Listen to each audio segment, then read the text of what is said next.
Hello, my name's Tim Wyatt and I'd like to talk to you about a subject that people find very distasteful, death.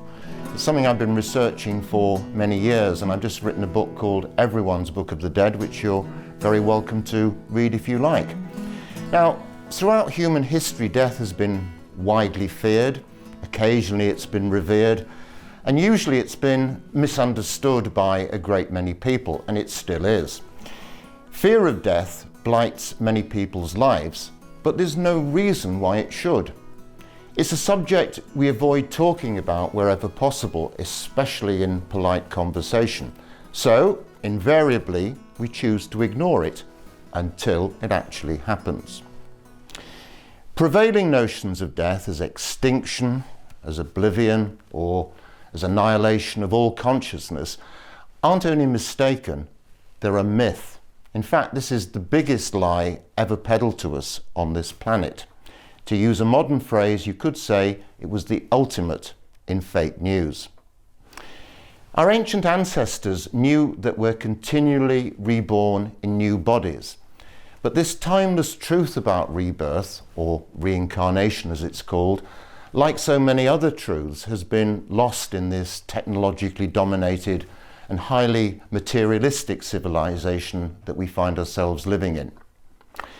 Many otherwise well-educated people who have an exclusively materialistic mindset insist that we only have one life here on Earth, and that our planet is here not through any purpose or design, but because of some gigantic cosmic accident. Death isn't final, fatal, or permanent, and it's not a tragedy. It's simply part of a continuous life cycle experienced by everything from an atom to a galaxy. This cycle is birth, growth, development, maturity, decline, and then death of the physical form before rebirth, etc., etc. The cycle repeats itself.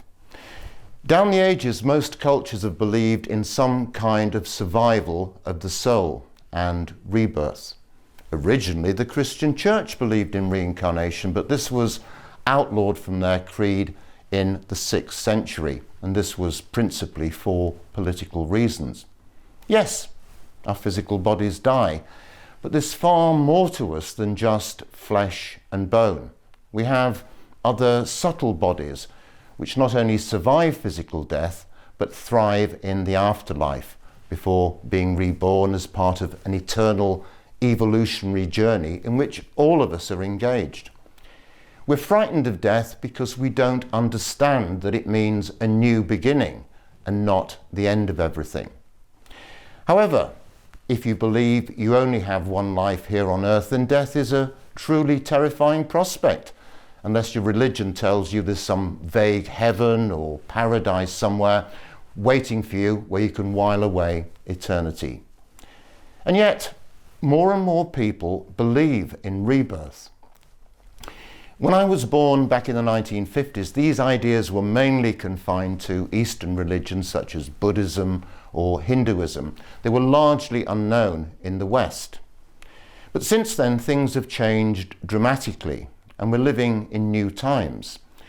Recent and reliable opinion polls in Europe and the United States now show that belief in reincarnation is making a major comeback, with up to a third of people subscribing to notions of rebirth, even people whose religion denies and indeed forbids such things. The skeptics insist there's no proof of an afterlife or repeated births in different bodies. If we've been here before, why can't we remember our past lives, they usually ask. And yet, some people do. Sometimes spontaneously, and sometimes as a result of undergoing hypnotic regression. However, there are very good reasons why most people don't remember their past lives until they're ready to do so. So, why do we reincarnate? Experience, education, and evolution are the chief reasons. Over many existences, we develop not just our minds and bodies, but our deeper spiritual nature. And basically, we're all spiritual beings who occasionally inhabit bodies. We're not just bodies who happen to have spirits. But reincarnation would be useless without some way of controlling and checking our behavior. Everything we say, everything we think, everything we feel, and everything we do sends out vibrations, and these have repercussions. These set up causes, and every cause produces an effect, either positive or negative. The important thing to understand is that nothing happens by chance. This is the law of karma, the law of cause and effect, which tells us essentially that what we reap is exactly what we sow, and that we get what we've earned, for better or for worse. However, karma isn't there to punish or to reward. Its purpose is to maintain balance, restore harmony, and ensure equilibrium. We can look on it as a kind of cosmic justice. If reincarnation and its powering principle of karma became the prevailing view in the world, then this would dramatically modify our behavior and the way we see things. We'd appreciate that what we do now is shaping our future lives, and we might start to take more responsibility of how we treat one another and how we treat this planet of ours. So, as Arnold Schwarzenegger often says in his films, I'll be back, and so will you, at another time, in a different body, with new lessons to learn and a new mission to fulfill. So look forward to your next life, and you can actually even start creating it right now.